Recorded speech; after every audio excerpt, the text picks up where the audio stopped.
وبرکاتہ۔ بسم اللہ الرحمن الرحیم۔ الحمد للہ رب العالمین والصلاة والسلام علی نبیہ الکریم صلی اللہ علیہ وسلم تسلیما کثیرا کثیرا۔ اعوذ باللہ من الشیطان الرجیم، بسم اللہ الرحمن الرحیم۔ قل سیروا فی الارض فانظروا کیف کان عاقبۃ المکذبین۔ وقال تعالی وَإِذَا أَنْعَمْنَا عَلَى الْإِنسَانِ أَعْرَضَ وَنَأَىٰ بِجَانِبِهِ وَإِذَا مَسَّهُ الشَّرُّ كَانَ يَئُوسًا۔ وقال تعالی إِنَّ اللَّهَ لَا يُغَيِّرُ مَا بِقَوْمٍ حَتَّى يُغَيِّرُوا مَا بِأَنفُسِهِمْ وَإِذَا أَرَادَ اللَّهُ بِقَوْمٍ سُوءًا فَلَا مَرَدَّ لَهُ۔ اللہ رب العزت کا احسان ہے، ہم اللہ کا شکر ادا کرتے ہیں کہ اللہ پاک نے اپنے زمین میں چلنے پھرنے، دیکھنے سمجھنے کی توفیق عطا فرمایا، موقع عنایت فرمایا۔ ایک ہفتہ ایک جمعہ کی غیبوبت کے بعد پھر آپ کے سامنے حاضر ہوا ہوں، اور ابھی دو نعمتیں اللہ کی ہمارے سامنے ہیں۔ ایک نعمت تو اللہ رب العزت کی یہ ہے کہ بڑی تمناؤں اور چاہتوں کے بعد اللہ تعالیٰ نے وہ موقع عنایت فرمایا کہ اللہ کی زمین کو ذرا چل کر دور دراز علاقوں کو دیکھا جائے، سبق حاصل کیا جائے، سو اللہ نے وہ توفیق عطا فرمایا، وہ موقع عنایت فرمایا۔ اور دوسری عظیم الشان نعمت یہ ہے کہ رمضان المبارک کی آمد ہے۔ کچھ باتیں اس سلسلے میں بھی عرض کی جائیں گی۔ پہلے تو آپ یہ امید لگائے بیٹھے ہوں گے کہ اپنے سفر کے کچھ تجربات آپ کے سامنے رکھے جائیں۔ اگر خلاصے کے طور پر پورے سفر کو اگر ایک دو جملے میں کہنے کی ضرورت پڑے تو قرآن پاک کی یہ آیت کافی ہے کہ اللہ تعالیٰ کسی قوم کی حالت کو اس وقت تک نہیں بدلتے ہیں جب تک کہ قوم خود اپنے حالت کو بدلنے کا فیصلہ نہ کر لے۔ ان اللہ لا یغیر ما بقوم حتی یغیروا ما بانفسہم۔ خدا نے آج تک اس قوم کی حالت نہیں بدلی، نہ ہو جس کو خیال خود اپنے حالت کے بدلنے کا۔ قرآن پاک میں ایک سورہ کہف ہے جو ہر جمعہ کو پڑھنا مسنون ہے، اس کی بڑی فضیلت آئی ہے، اور وہ سورہ کہف ہر جمعہ کو پڑھی جاتی ہے، آپ بھی پڑھتے ہوں گے، میں بھی پڑھتا ہوں، تو وہ دل میں بات آتی تھی کہ وہ کیسے تھے اللہ کے پیارے، جب ان کے وقت کے بادشاہ نے انہیں مجبور کیا کہ تم ہمارے آگے سجدہ کرو، بتوں کی پوجا کرو۔ حالانکہ وہ عیسائی تھے، وہ نوجوان عیسائی تھے، لیکن بادشاہ کے ملازم تھے، نوکر تھے، اور بادشاہ انہیں مجبور کرتا تھا کہ تم بتوں کی پوجا کرو۔ ان عیسائی نوجوانوں نے کہا کہ ہم تو بت کی پوجا نہیں کر سکتے،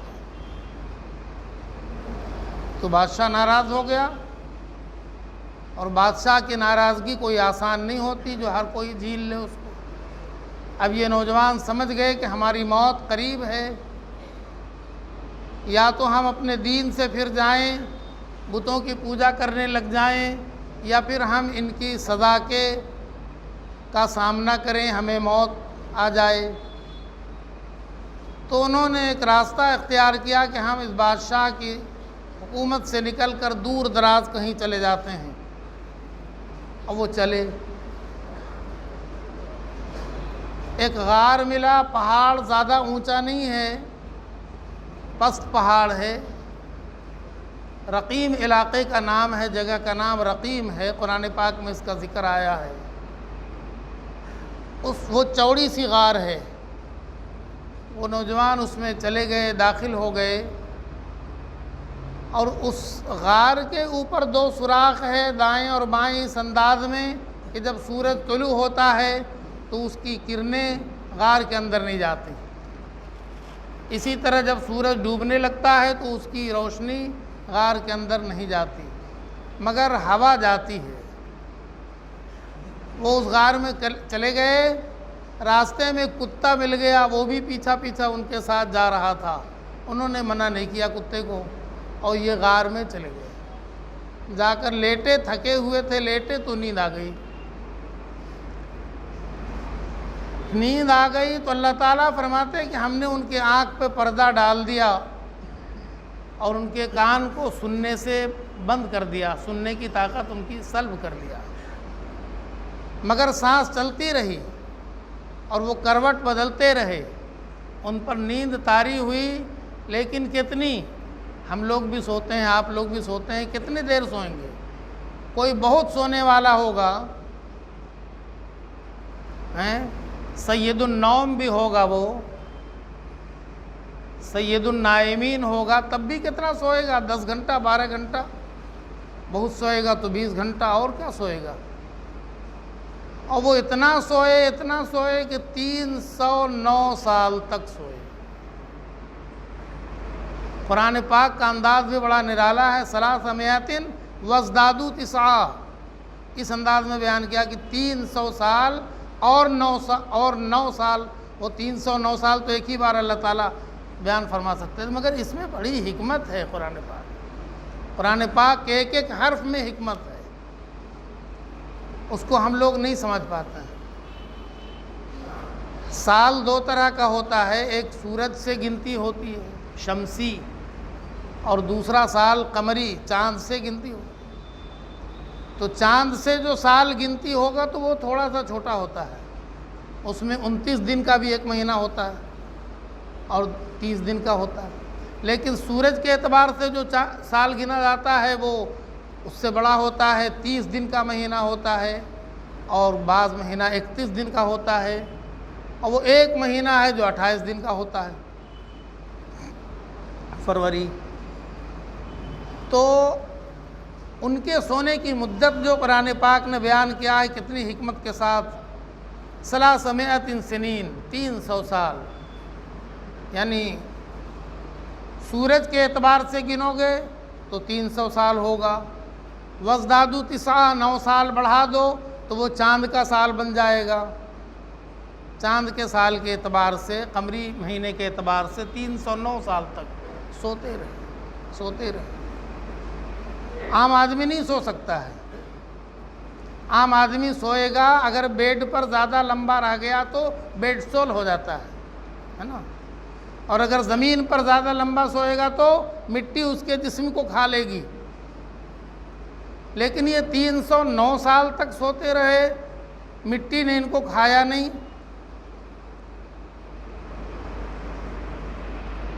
جب اٹھے تو بھوک لگی، اب آپس میں چمیگوئیاں کرنے لگے کہ ہم کتنی دیر تک سوئے، گھڑی تھی نہیں، موبائل بھی نہیں تھا ان کے پاس، کوئی بتانے والا بھی نہیں رہا ہوگا، کون بتاتا کہ تم کتنے دن تک سوئے؟ وہ تو چھپ کے، سب سے چھپ کے الگ ہو کے سوئے تھے پہاڑ میں۔ بھوک لگی، چھوڑو ان باتوں کو، ذرا ایک آدمی جاؤ کھانا لے کے آؤ، ان باتوں میں مت پڑو کہ ہم کتنے دیر سوئے، جاؤ، لیکن ہوشیاری سے جانا۔ ہم لوگ بادشاہ کے بھگوڑے ہیں، اگر کہیں بادشاہ کی نظر پڑ گئی، ان کے لوگوں کی نظر پڑ گئی تو ہم تو گئے کام سے، اس لیے ہوشیاری سے جانا، کھانا لے کے آنا۔ اب وہ بازار گئے، انہوں نے سکہ نکال کے دیا دکاندار کو، تو آنکھیں پھاڑ پھاڑ کے دیکھ رہا کہ یہ کون سا سکہ ہے، ایسا سکہ تو ہم نے دیکھا ہی نہیں، مطلب 309 سال پہلے کا سکہ اتنے دنوں کے بعد کہاں چلے گا؟ ہم نے تو اپنے بچپن میں جو سکہ دیکھا تھا، اب ان بچوں سے پوچھتے ہیں کہ یہ سکہ تم پہچانتے ہو؟ کہ نہیں پہچانتے ہیں، وہ 1 نیا پیسہ، 2 نیا پیسہ، 5 نیا پیسہ کہاں ہے، اتنی جلدی بدل گیا۔ وہ 309 سال میں سکوں کی کیا حالت رہی ہوگی؟ وہ دکاندار چونک پڑا کہ یہ ضرور یہ کہیں کوئی آدمی ایسا ہے جس کو کہیں خزانہ پرانے زمانے کا ملا ہے اور اسی میں سے یہ پیسہ لے کے آیا ہے، اسے پکڑوا لیا، اور پھر یہ بات پھیلی تو ان کو ساری بات اگلنا پڑی کہ بات یہ ہے کہ ہم تو وہاں سوئے تھے، کتنی دیر سوئے تھے؟ کہا تھوڑی دیر سوئے ہوں گے، 2-3 دن سوئے ہوں گے، اس سے زیادہ تو نہیں سوئے ہیں۔ لیکن یہ بات کسی کو سمجھ میں نہیں آئی کہ یہ کیا معاملہ۔ پھر وہ واپس غار میں گئے، پھر سو گئے تو وہ سو گئے، اب قیامت میں اٹھیں گے۔ البتہ وہ کتا جو تھا اس کی بھی تعریف آئی ہے۔ اصحاب کہف روزے چند پے نیکا گرفت مردم شد۔ اصحاب کہف کا کتا ایسے اچھے لوگوں کے ساتھ پڑ گیا تو انسانوں والی صفت پا گیا۔ اس کتے کے بارے میں آتا ہے کہ وہ جنت میں داخل ہوگا، حالانکہ جنت میں اور کوئی جانور داخل نہیں ہوگا، لیکن وہ کتا کیسا بھلا کتا ہے جس کے بارے میں فرمایا گیا کہ وہ جنت میں جائے گا۔ پسرنو بابدا بنشست، خاندان نبوتش گم کرد۔ نبی نوح علیہ السلام کا بیٹا برے لوگوں کے ساتھ پڑ گیا تو نبوت، خاندان کی نبوت کو بھی اس نے بدنام کر دیا، وہ بھی گم ہو گیا۔ تو بہرحال یہ اصحاب کہف کے بارے میں قرآن پاک میں پڑھتے تھے تو ہمیشہ دل میں ایک بات آتی تھی کہ پتہ نہیں کہاں ہے، کیا ہے، کیسا ہے، کون لوگ ہیں، کون لوگ تھے۔ اللہ نے دکھلا دیا اس غار میں۔ ہم لوگ یہاں سے گئے 19 مارچ کو، سنیچر کے روز ہم لوگ صبح 10 بجے عمان جارڈن ایئرپورٹ پر اتر گئے۔ بہت زیادہ ٹھنڈا، اتنا ٹھنڈا کہ کانپ رہے تھے ایئرپورٹ پر۔ خیر یہ لڑکوں نے کچھ انتظام کر دیا تھا دہلی میں گرم کپڑوں کا، تو وہ سوچے سمجھے بغیر لے کے گئے تھے کہ ان گرم کپڑوں کو تو ہم لوگوں نے بہار میں چھوڑ دیا ہے، اب اس کا کیا استعمال ہوگا، مگر ان لوگوں نے ضد کیا تو رکھ لیا، اور وہاں اس کی سخت ضرورت پڑی تو ہم لوگوں نے جلدی سے انر وغیرہ پہنا، رومال سے لپیٹا اپنے آپ کو، گرم چادر اوڑھا، پھر وہاں سے گئے تو ہم لوگ کی پہلی منزل اصحاب کہف کا غار تھا۔ اس غار کو دیکھا، وہ تو بند تھا، لیکن جب خبر ملی کہ ہندوستان سے ایک وفد آیا ہوا ہے دیکھنے کے لیے، تو ان لوگوں نے دروازہ کھلوایا چابی لا کر کے، تو ہم لوگوں نے دیر تک اس کو دیکھا اور وہاں پر 2 رکعت نماز پڑھی۔ پھر وہاں سے ہم لوگ گئے تو جارڈن ہی میں بہت سی نشانیاں ہیں، دیکھیں بہت سے نبیوں کی قبریں ہیں اور بہت سے صحابہ کرام کی قبریں ہیں۔ وہاں پر ہم لوگ شعیب علیہ السلام، موسیٰ علیہ السلام کے خسر، ان کی قبر بھی موجود ہے، ان کے نام کی بہت بڑی مسجد بنی ہوئی ہے، وہاں بھی گئے ہم لوگ، نماز پڑھا۔ یوشع بن نون علیہ السلام اللہ کے نبی، مشہور نبی ہیں، قرآن پاک میں 2 جگہ ان کا ذکر آیا ہے، ان کی قبر پر بھی جا کر فاتحہ پڑھنے کا اور 2 رکعت نماز پڑھنے کا مسجد بنی ہوئی ہے، موقع ملا۔ اصل میں اس 10-11 دن کے اندر جتنی چیزوں کو اللہ تعالیٰ نے دیکھنے کی سعادت عطا فرمایا، وہ ایک ایک جگہ قابل عبرت بھی ہے، اور وہ ایسا نہیں کہ سرسری طور پر آدمی کہہ کے نکل جائے کہ ہم فلاں جگہ گئے تو کیا ہوا، فلاں جگہ جا کر اگر کچھ سبق یاد ہوا، اگر کچھ سبق ملا تو یہ اچھی بات ہے، ورنہ خالی سیر کر لینا تو کوئی بڑی بات نہیں ہے۔ یوشع علیہ السلام کے بارے میں حدیثوں میں آتا ہے کہ اللہ کے نبی تھے اور یہودیوں سے مقابلہ تھا، جنگ ہو رہی تھی، اور یہودی سنیچر کو یوم السبت میں وہ لڑائی نہیں کرتے، یہ لڑائی جمعہ کے دن چل رہی تھی، ایک طرف اللہ کے نبی یوشع علیہ السلام اور دوسری طرف یہودی، دشمنان اسلام، دشمنان نبی، اور شام ہو گئی، جمعہ کے دن لڑتے لڑتے شام ہو گئی۔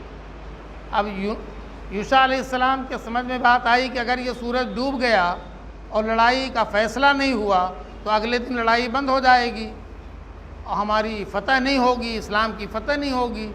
تو انہوں نے اللہ تعالیٰ سے دعا کی، اللہ تعالیٰ ہم تو آپ کے کام سے نکلے ہیں، اور آپ کے کام میں آپ کے دین کو بلند کرنے کے لیے لڑ رہے ہیں، اور یہ سورج بھی آپ کے حکم سے نکلتا اور ڈوبتا ہے۔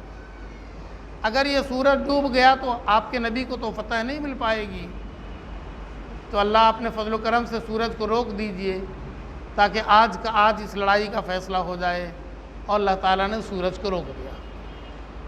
حدیث پاک میں یہ واقعہ مذکور ہے، سورج رک گیا اور شام ہونے سے پہلے، سورج ڈوبنے سے پہلے حضرت یوشع علیہ السلام کو اللہ تعالیٰ نے فتح نصیب فرمایا۔ اللہ پاک نے اس نبی کے قبر پر جا کر فاتحہ پڑھنے کا موقع عنایت فرمایا۔ 12 گز لمبی قبر ہے، 12 گز لمبی ہے۔ یہ بات اچھی لگی کہ نبیوں کے قبروں کو، صحابہ کرام کے قبروں کو لوگوں نے مٹایا نہیں، وہ قبریں ہیں۔ ابھی دنیا سے کوئی بھی انسان جب ان علاقوں میں، وہ پورا علاقہ نبیوں کا علاقہ ہے، جہاں جہاں جانے کا موقع ملا، جارڈن ہے، فلسطین ہے، اس کے بعد فلسطین سے نکلے، فلسطین میں بیت المقدس میں ہم لوگوں کو اللہ پاک نے ایک نماز ظہر کی پڑھنے کی توفیق عطا فرما دیا، جو ہم لوگوں کی زندگی کا دوسرا ماحصل کہیں تو یہ ہوگا۔ ہر ایمان والے کا پہلا ماحصل تو یہ ہوتا ہے کہ جب اللہ نے زندگی عطا فرمایا ہے تو اپنے گھر کی زیارت کروا دے، مکہ مدینہ کی زیارت کروا دے۔ تو جن کو اللہ تعالیٰ یہ سعادت عطا فرما دیتے ہیں وہ بڑے نیک بخت و خوش نصیب ہیں کہ حج و عمرہ کر لیں، بہت بڑی بات ہے۔ یہ نعمتیں مانگنے سے ملتی ہیں، یہ نعمتیں مانگنے سے، چاہنے سے، اللہ تعالیٰ سے مانگا جائے، اللہ تعالیٰ سے تمنا کیا جائے، طلب کیا جائے تو اللہ تعالیٰ کو پیار آتا ہے اپنے بندوں پر کہ یہ ہمارے گھر کو دیکھنا چاہتا ہے، ہمارے نبی کے شہر کو دیکھنا چاہتا ہے۔ اللہ تعالیٰ فیصلہ فرما دیتے ہیں تو کسی کے لیے بھی آسان ہو جاتا ہے، اللہ کے لیے کوئی مشکل نہیں۔ جو چاہتا ہے اللہ اس کو یہ تمنا، اس کی تمنا پوری فرما دیتے ہیں، اس کو یہ سعادت عطا فرما دیتے ہیں۔ 2 دن جارڈن میں گزارنے کے بعد بہت سے صحابہ کرام کی قبروں پہ جانے کا موقع ملا۔ تفصیلات کا وقت نہیں ہے اور گنجائش نہیں ہے اتنی۔ تیسرے دن ہم لوگ وہاں سے نکلے تو اسرائیل کے بارڈر کو پاس کیا، وہ ذرا مشکل مرحلہ ہوتا ہے مسلمانوں کے لیے۔ وہ اسرائیلی قوم بزدل بھی ہے، ڈرپوک بھی ہے، اس کے دل میں ہمیشہ یہ بات آتی رہتی ہے کہ یہ کلمہ پڑھنے والے مسلمان جب بیت المقدس میں جائیں گے تو ان کا خون کھولے گا، وہاں کے مسلمانوں کے حالت زار کو دیکھ کر یہ تڑپیں گے، تو ان کا تڑپنا ہمارے لیے خطرے کی گھنٹی ہو سکتی ہے، اس لیے وہ آسانی سے جانے نہیں دیتے، بہت روک ٹوک کرتے ہیں، اور اگر ان کو سمجھ میں آ جائے کہ اس سے کوئی خطرہ نہیں ہے تو اس کے لیے چھوٹ بھی دے دیتے ہیں، جاؤ۔ ان ساری باتوں کو دیکھنے سمجھنے کا موقع ملا اسرائیل کے بارڈر پر۔ ہمارے 21 آدمی کے گروپ میں 2 نوجوان تھے یو پی کے۔ ہم لوگوں کو تو آسانی سے کاغذی کارروائی کرنے کے بعد بارڈر کے اس پار کر دیا، ہم لوگ باہر جا کے بیٹھ گئے۔ اب سوچ رہے تھے کہ اسرائیل کے گھیرے میں ہیں، اسرائیل کا بارڈر ہے، یہاں پر نماز پڑھیں، پتہ نہیں کیا اثر پڑے گا، نہیں ہوگا۔ اب سوچ رہے ہیں تو دیکھا کہ 1-2 آدمی دور میں جہاں گاڑی کھڑی ہوئی تھی وہاں پر گاڑی کے پیچھے چھپ کر نماز پڑھ رہے، تو تھوڑی ہمت بڑھی کہ 2 آدمی تو مل گیا نماز پڑھنے والا، وہ وہیں کے مقامی تھے، وہ ملازم تھے اسرائیل کے اندر لیکن تھے مسلمان، وہ نماز پڑھ رہے تھے۔ تو ان سے جا کے پوچھا گیا کہ یہاں پر ہم لوگ بھی نماز پڑھ لیں؟ انہوں نے کہا یہاں پر مت پڑھو، وہیں پر جہاں بیٹھے ہو وہیں پر کنارے میں جا نماز بچھا کے پڑھ لو، قبلہ ادھر ہے، بتا دیا اس نے، اور وہ نماز خود پڑھا۔ اب تو ہمت بہت بڑھ گئی، ہم لوگوں نے جلدی جلدی وضو کیا، اور ہمارے 2 نوجوان اندر میں پھنسے ہوئے تو ان کو چھوڑ نہیں رہا تھا، تو اتنے بیچ میں ہم لوگوں نے وضو کر لیا اور وضو کر کے نماز پڑھ لیا۔ 3-4 گھنٹے کے بعد وہ لوگ باہر نکلے تو ایک دم حواس باختہ، کیا ہوا بھائی تمہارے ساتھ، کیا آفت پڑی، کیوں روکے گئے؟ کہا کچھ نہیں، ان حرام خوروں کی بدتمیزی ہے کہ یہ مسلمانوں سے اتنا ڈرتے ہیں کہ خالی یوں ہی روک دیا، پہلے کاغذ دیکھا، عمر دیکھا ہماری، اور پوچھا تم کیوں جا رہے ہو؟ ان کو تو ڈر ہے کہ یہ جا کر کے جھنڈا اسلام کا اٹھا لے گا، حلہ کرے گا، شور کرے گا، تو بہت پوچھتے ہیں۔ اس کے بعد کہا بیٹھ جاؤ، پھر وہ چلا گیا، بٹھا کے چلا گیا، پھر 3 گھنٹے تک آیا نہیں ان کے پاس۔ اب یہ اپنے سے کچھ کر نہیں سکتے، وہ یہی دیکھتا ہے کہ یہ لوگ کچھ ہنگامہ تو نہیں کرتے ہیں، ان کے اندر صبر کا کتنا مادہ ہے، یہ برداشت کرنے کی کتنی صلاحیت رکھتے ہیں، یہی دیکھنے کے لیے وہ 3 گھنٹہ نوجوانوں کو بٹھا دیا۔ پھر 3 گھنٹے کے بعد آیا، پھر کاغذ کو الٹ پلٹ کے دیکھا، اور اس کے بعد کہا جاؤ۔ اب وہ لوگ باہر آ گئے۔ یہ ہمیشہ ہوتا ہے ہر کسی کے ساتھ۔ حضرت مولانا خالد سیف اللہ رحمانی نے بھی لکھا اپنے اسی سفر نامے میں کہ ان لوگوں کو بھی بٹھا دیا 4 گھنٹہ، اور ایسے نہیں بٹھایا، جہاں پر بٹھا دیا وہاں چاروں طرف اسرائیل کی فوج نے باضابطہ بندوق یوں تان لیا ان کی طرف، اور بندوق تانے کھڑے ہیں، اور یہ لوگ جیسے بہت بڑے دہشت گرد ہیں، ملزم ہیں، مجرم ہیں، اور بیٹھے ہیں وہ چاروں طرف، خالی دیکھنے کے لیے کہ یہ کتنا برداشت کر سکتا ہے، اسرائیلیوں کے ظلم کو، ان کے ستم کو کتنا سہ سکتا ہے، یہ دیکھنے کے لیے۔ خیر وہ لوگ نکل آئے، تو پھر ہم لوگ وہاں سے نکلے، تو اب تو ایک صرف موسیٰ علیہ السلام کی قبر پہ جانے کا موقع ملا، مغرب کا وقت ہو گیا تھا، وہیں ہم لوگوں نے مغرب کی نماز پڑھی، عصر کی نماز پڑھی، مغرب کی نماز پڑھی۔ موسیٰ علیہ السلام کی قبر بھی وہاں پر موجود ہے، تو وہاں سے پھر رات ہو گئی، اور پھر اس کے بعد ہم لوگ اگلے دن بیت المقدس میں گئے، فجر کی نماز کے بعد ہوٹل سے نکلے، اور ظہر کی نماز ہم لوگوں نے بیت المقدس میں پڑھا۔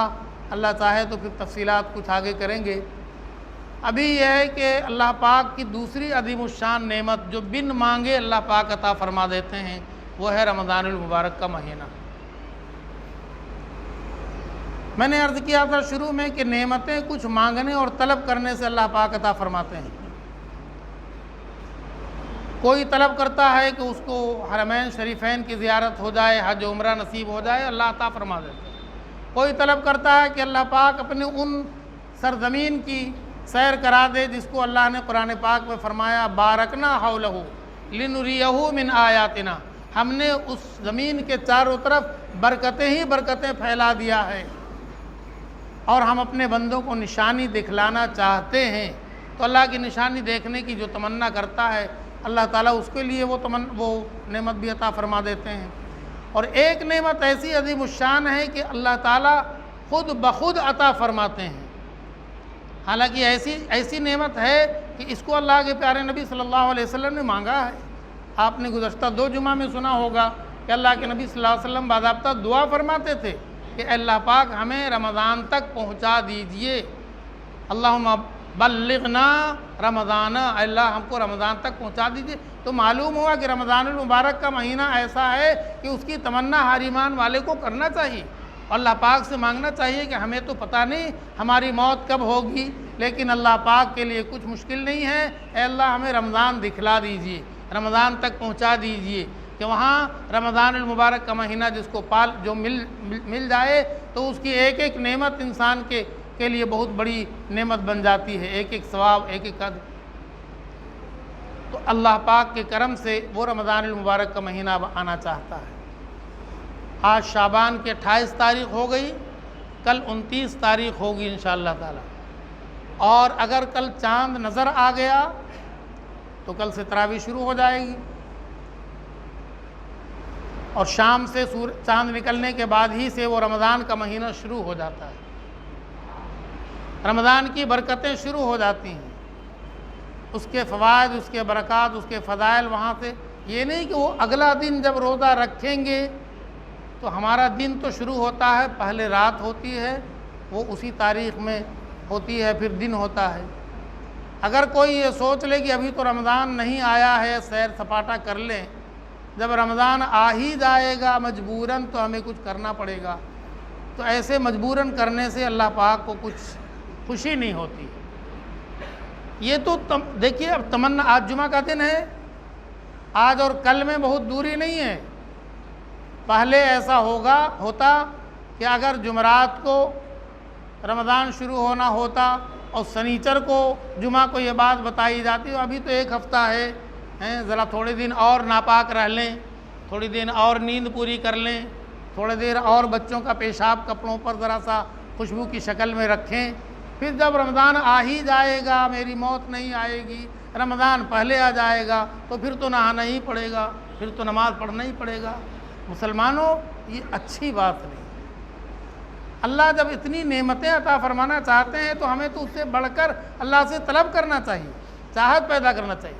آپ سمجھیں کہ جو مہینہ آ رہا ہے سایہ فگن ہے، اللہ کے پیارے نبی رسول اللہ صلی اللہ علیہ وسلم نے رمضان المبارک کے آنے سے پہلے صحابہ کرام میں ایک بہترین خطبہ عنایت فرمایا، ایک بلیغ خطبہ بیان فرمایا اور فرمایا قد اظلکم شہر عظیم، لوگوں تمہارے اوپر ایک بہترین اور بہت بڑا مہینہ سایہ ڈال رہا ہے۔ اظلکم، تم پر سایہ ڈالا، شہر عظیم، بڑا مہینہ۔ مہینے تو سب اللہ کے ہیں، لیکن اس مہینے کو اللہ نے خود، اللہ کے نبی صلی اللہ علیہ وسلم نے فرمایا کہ بہت بڑا مہینہ ہے، اور اس مہینے کا نام قرآن پاک میں آیا ہے شہر رمضان الذی انزل فیہ القرآن۔ رمضان المبارک کا مہینہ ایسا بابرکت مہینہ ہے کہ اللہ نے قرآن پاک کے نزول کی ابتدا وہیں سے فرمائی، رمضان المبارک سے۔ حالانکہ سب مہینے اللہ کے ہیں، لیکن اس مہینے کی برکت اور بڑائی کو بیان کرنے کے لیے قرآن پاک جو عظیم الشان کتاب اللہ پاک کی ہے، اس کی ابتدا نزول کی اسی مہینہ سے ہونے لگی ہوئی۔ تو اللہ کے پیارے نبی صلی اللہ علیہ وسلم نے فرمایا کہ یہ مہینہ بڑا ہے اور تم پر سایہ ڈالنے والا ہے۔ شہر مبارکن، یہ بڑا برکت والا مہینہ ہے۔ تو جب یہ باتیں ہمارے دل میں ہوں گی تو اس مہینہ کو پا لینے کی تمنا بھی آئے گی، اور ہمارے دل میں چاہت ہوگی، ہم اللہ تعالیٰ سے دعا مانگیں گے، اے اللہ پاک اس مہینے کو دکھلا دیجیے، اور اس مہینے کے اوقات کو برباد ہونے سے بچا لیجیے۔ بڑی بات تو یہ مہینہ تو اللہ کی طرف سے مل رہا ہے، لیکن ہم ایسے بدنصیب ہو جاتے ہیں کہ اس مہینہ کی ذرا بھی قدر ہمارے دل میں نہیں ہوتی۔ ہم نے دیکھا مصر میں، آخری پڑاؤ ہم لوگوں کا مصر میں تھا، تو دیکھا کہ بازاروں میں بڑی چہل پہل، بہت زبردست چہل پہل۔ یہ سمجھ میں نہیں آیا، لوگوں نے بتایا کہ رمضان کی آمد ہے۔ اب رمضان کی خریداری کی اتنی بھیڑ ہے کہ پوری سڑک جام ہے، گاڑی چل نہیں پا رہی ہے، اتنی جام ہے سڑک۔ یہ رمضان المبارک کی خریداری رمضان کے 2 روز 4 روز پہلے سے شروع ہو گئی، اور بڑی قندیلیں وہاں بکتی ہیں، قندیل، اس میں جیسے یہاں پر آپ دیکھتے ہوں گے دیوالی کے موقع پر لوگ روشنی کرتے ہیں نا اپنے گھروں میں، اور بڑا بڑا سا جلاتے ہیں اور روشنی کا سامان کرتے ہیں۔ تو مصر میں یہی چیز دیکھا کہ بڑی بڑی قندیلیں ہیں، اس میں بلب لگا ہوا ہوتا ہے، اس کو دروازوں پہ لٹکاتے ہیں، وہی تحفے میں بھی دیتے ہیں۔ وہ چھوٹے سائز سے لے کر کے قد آدم آدمی سے بڑے بڑے سائز کی بھی ہوتی ہے، اور بک رہی ہے، اور کھجوریں بک رہی ہیں، سامان بک رہے ہیں۔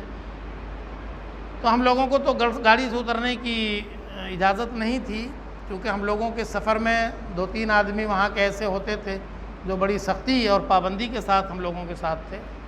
21 آدمی کے گروپ میں وہاں کے لوگوں میں ایک ترجمان تھا جو عربی میں بولتا تھا، ہم کبھی اس کا ترجمہ کر دیتے تھے، یا کبھی وہ انگریزی میں بولتا تھا تو عام طور پر لوگ سمجھ لیتے تھے۔ اور ایک گائیڈ ہوتا تھا جو بتاتا تھا کہ یہاں پر کیا ہے، یہ کون سے نبی کی قبر ہے، یہ کون سے صحابہ کی قبر ہے۔ ان لوگوں کی کا چونکہ یہی پیشہ ہے، اس لیے ان کی معلومات بہت زیادہ ہیں، اور وہ سب بتاتے تھے، کچھ صحیح بھی بتاتے تھے، کچھ غلط بھی بتا دیتے، تو اس کو ہم لوگ صحیح کرتے تھے کہ یہ غلط ہے۔ قرآن کی اور حدیث کی روشنی میں، سیرت کی روشنی میں بعض چیزیں وہ لوگ غلط مشہور کیے ہوئے ہیں، بہرحال۔ اور ایک پولیس والا ہوتا تھا، وہ مستقل 10 دن تک صبح ہم لوگ جیسے ہی نکلتے تھے، بس میں بیٹھتے تھے، وہ پولیس والا پورے اسلحہ کے ساتھ آ جاتا تھا۔ اس کی ڈیوٹی لگتی تھی کہ اس گروپ کے ساتھ جب تک کہ یہ جہاں جائیں منع نہیں کرنا ہے، لیکن یہ ہے کہ ان کی نگرانی کرنا ہے، اور وہ پولیس والا ساتھ میں ہوتا تھا، لیکن نرم دل ہوتا تھا۔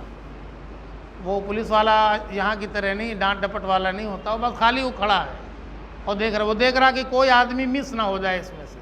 چلیے ٹھیک ہے۔ اور باقی ہم لوگوں کے گائیڈ بھی تھے۔ تو یہ سفر اللہ تعالیٰ نے پورا فرمایا۔ اب رمضان المبارک کی آمد ہے، تو ہماری یہی گزارش ہوگی کہ ایک تو یہ ہے کہ رمضان کی قدر کو سمجھیں، اس کی قیمت کو پہچانیں۔ ایک نعمت، ایک نیکی پر 70 گنا ثواب ملتا ہے۔ ایک چھوٹی سی نیکی آدمی کر لیتا ہے جس کو ہم لوگ سنت کہہ کے ٹالتے ہیں، سنت ہی تو ہے، مستحب ہی تو ہے، نفل ہی تو ہے، اور یہ بازاروں میں کھڑا ہونا فرض ہے۔ سبزی باغ کو میلے ٹھیلے کی جگہ بنا دینا یہ فرض ہے۔ رات بھر سبزی باغ میں کھڑے ہونا یہ آسان ہے، اور ایک نفل کو ادا کرنا مجھے نفل ہی تو ہے، کیا اس کی ضرورت ہے؟ اللہ کے پیارے نبی رسول اللہ صلی اللہ علیہ وسلم نے فرمایا کہ اس مہینے میں اگر کوئی ایک نفل ادا کرتا ہے تو اس کو فرض کے برابر ثواب ملتا ہے۔ کیا معنی ہوا؟ کہ اگر کوئی نفل کو چھوڑ رہا ہے تو وہ سمجھ لے کہ فرض کو چھوڑ رہا ہے۔ اسی لیے تو ہم لوگوں کی زندگی میں فرائض چھوٹ جاتے ہیں تو ذرا پیشانی پہ بل بھی نہیں پڑتا ہے کہ ہم نے کتنا بڑا جرم کر دیا، چونکہ ہم نے نفل کو چھوڑنے کی عادت بنا لیا ہے۔ مستحب ہے، نفل ہے، کرنا کیا ضروری ہے، کوئی پوچھنے والا نہیں ہے۔ تو یہی انسان جب اس کا خوگر ہوتا ہے تو پھر بڑے بڑے فرائض چھوٹنے لگتے ہیں اور انسان کو اس کا احساس تک نہیں ہوتا ہے کہ ہم کیا کر رہے ہیں۔ آخر 11 مہینہ ہمارا کیسا گزرا؟ احساس ہے؟ 11 مہینے تک کتنے لوگ ہیں جنہوں نے فرائض ادا کیے، 5 وقت کی نماز پڑھا ہیں؟ اب 11 مہینہ تو جیسے تیسے گزر گیا، اب 1 مہینہ آئے گا تو بادل ناخواستہ پڑھ لیں گے۔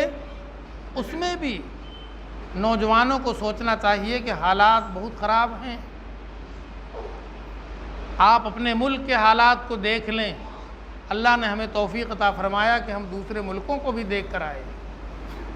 آج جو فلسطینیوں کا حال ہم نے اپنی آنکھوں سے دیکھا ہے، بتانے کی طاقت نہیں ہمارے پاس، خدا کی قسم کہہ رہا ہوں، بتانے کی ہمت نہیں ہماری۔ ایک ملک کے باشندوں کو اتنا گرا ہوا درجہ دے دیا جائے کہ تمہاری کوئی حیثیت نہیں ہے، اگر تم زندہ رہنا چاہتے ہو تو میرے رحم و کرم پر تم کو رہنا ہوگا، تمہیں اپنی خواہش، اپنی چاہت کچھ نہیں چاہیے۔ ہاں، اب کیا کہا جائے؟ علاقہ بٹ گیا، یہ علاقہ فلسطینیوں کا ہے، یہ علاقہ اسرائیلیوں کا ہے۔ اسرائیلیوں کے علاقے کو دیکھیے تو چمک دمک، سڑکیں بہترین، مکانات اونچے اونچے، بہت اچھا، اور ذرا ان کے علاقے میں چلے جائیے، ہم لوگوں کو تو جانا تھا، کتنی مشکلوں سے ان کے علاقے میں گئے، کتنی چیکنگ ہوئی، پوچھ تاچھ ہوئی، کیوں جا رہے؟ وہ سمجھے کہ ہم ان کی مدد کرنے جا رہے یا ہم ان کے ساتھ ہو اللہ کرنے جا رہے۔ ہمیں تو وہاں ادھر ابراہیم علیہ السلام کی قبر، یوسف علیہ السلام کی قبریں، وہ سب دیکھنے کے لیے ان کے علاقے میں جانا پڑ رہا تھا، تو بہت چیکنگ ہوئی، ہم لوگوں کو مشینوں سے گزارا گیا، کاغذات دیکھے گئے، ایک ایک کر کے بڑی مشکلوں سے پار کیا گیا، اور چاروں طرف وہ بندوق لے لے کر سب کھڑے تاکہ، اور فلسطینیوں کے بچے آ کے کمر میں لٹکتے ہیں، اتنے اچھے اچھے بچے کہ ان کو دیکھ کر اور ان کی حالت دیکھ کر اتنا صدمہ ہوا جس کا بتانا مشکل ہے۔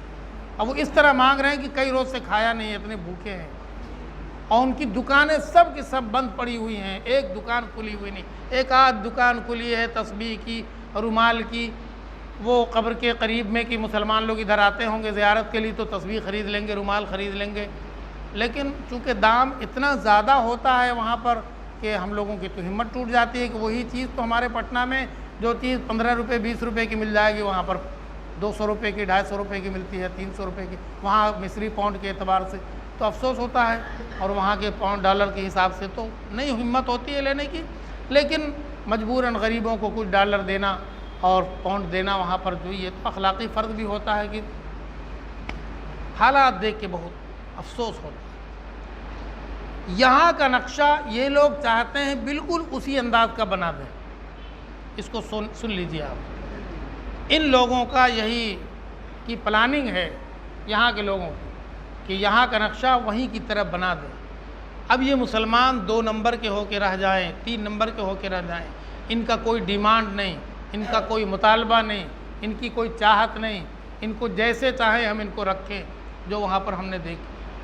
تو ہمیں تو چاہیے کہ ہمیں اپنے ایمان پر ثابت قدم ہونا ہے۔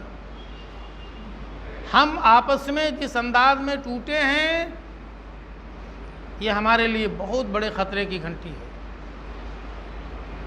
ان کے گھروں سے نکال دیا فلسطینیوں کو، اپنے مکانات تھے، اچھے اچھے مکانات تھے، ان کے گھروں سے نکال دیا، ان کے گھر میں گھس گئے اور ان کو کہہ دیا جاؤ جہاں جانا ہے جاؤ پہاڑ پہ۔ اب وہ پہاڑ کے دروں میں رہتے ہیں اور یہ اوپر پہاڑ کے اوپر ان کی بڑی بڑی عمارتیں ہیں اور پورا یہاں سے وہاں تک میلوں میل گھیرے ہوئے ہیں کانٹے دار تار سے، تاکہ کوئی فلسطینی ان کے علاقے میں نہ جا سکے، اور اوپر سے وہ بندوق چلاتے ہیں، گولی چلاتے ہیں، نیچے میں جو ہے وہ زد میں ہیں ہمیشہ، اور یہ بیچارے کبھی اپنی دفاع کے لیے گولی پتھر مارتے ہیں تو پتھر اوپر جا نہیں سکتے، ان کو نوکریوں میں جگہ نہیں ہے، ان کو بازاروں میں جگہ نہیں ہے، یہ حالات دیکھ کر آئے۔ اللہ تعالیٰ ان سب کی مدد فرمائے، اللہ تعالیٰ ان کو ایمان پہ ثابت قدم فرمائے۔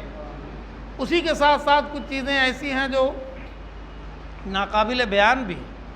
ہم لوگ مسلم ممالک گئے تھے، مسلم ممالک میں چونکہ باہر سے دوسرے مذہب کے لوگ اتنی بڑی تعداد میں آتے ہیں جو نے ان کا نقشہ بدل کے رکھ دیا۔ اب استنجا خانے میں کہیں پانی نہیں، ٹیشو پیپر ہے۔ اب آپ سوچ سکتے ہیں کہ کوئی مال مجبوری میں پیشاب کر کے اگر ڈھیلے سے پاک کر لے تو چلیے گنجائش ہے اسلام کے اندر، لیکن ڈھیلا تو ملتا نہیں، اب ٹیشو ہے چلیے اس سے کر لے، لیکن کوئی پاخانہ کر کے وہ ٹیشو سے کیسے پاک ہو سکتا ہے؟ اور وہاں رواج، اب مسجدوں کے استنجا خانے میں بھی پانی نہیں ہے۔ اتنا افسوس ہوا دیکھ کر کے، کسی مسجد میں ہم لوگ نماز پڑھنے گئے اور وہاں وضو کرنے، وہ اس استنجا خانے میں پانی نہیں ہے، وضو کے لیے تو پانی ہے باہر میں۔ بہت صدمہ ہوتا ہے، متاثر ہو گئے وہ لوگ دوسرے سے، اور اپنا اسلامی طریقہ جب چھوڑا تو اتنا برا دن آ گیا ان کو۔ اللہ تعالی ہم سب کو ثابت قدم رکھے، ایمان پر جینے اور ایمان پر مرنے کی توفیق عطا فرمائے، اپنے مبارک دنوں کی، مبارک مہینوں کی، مبارک دین کی اللہ تعالیٰ قدر کی توفیق عطا فرمائے۔ رمضان المبارک کا مہینہ اس لیے نہیں آتا کہ موٹر سائیکل لے لے، چار چار لڑکے ایک ایک موٹر سائیکل پہ بیٹھ کر مٹر گشتی کر رہے ہیں۔ کیا ہے؟ ہمارا مہینہ ہے بھائی، تمہارا مہینہ ہے تو تم دوسروں کے لیے راستہ تنگ مت کرو۔ جہاں پر موٹر سائیکل روڈ پر کھڑا کر دیا، ہمارا مہینہ ہے، ہم مستی کر رہے ہیں، اور اس کے بعد رات بھر مائک پر چیخ رہے ہیں، چلا رہے ہیں، یہ سب چیزیں اللہ کو بھی پسند نہیں۔ یہ کوئی نہ سوچے کہ رمضان کے مہینے میں ہم ایسا کر کے اللہ کو خوش کر رہے ہیں، اللہ تو خوش نہیں ہو رہا ہے، لیکن دنیا کے دوسرے لوگ ناراض ہو رہے ہیں، جس کی وجہ سے ہمارے دن خراب آ رہے ہیں۔ اللہ تعالی ہم سب کو اچھے عمل کی توفیق عطا فرمائے اور برے کاموں سے، غلط کاموں سے بچنے کی توفیق عطا فرمائے۔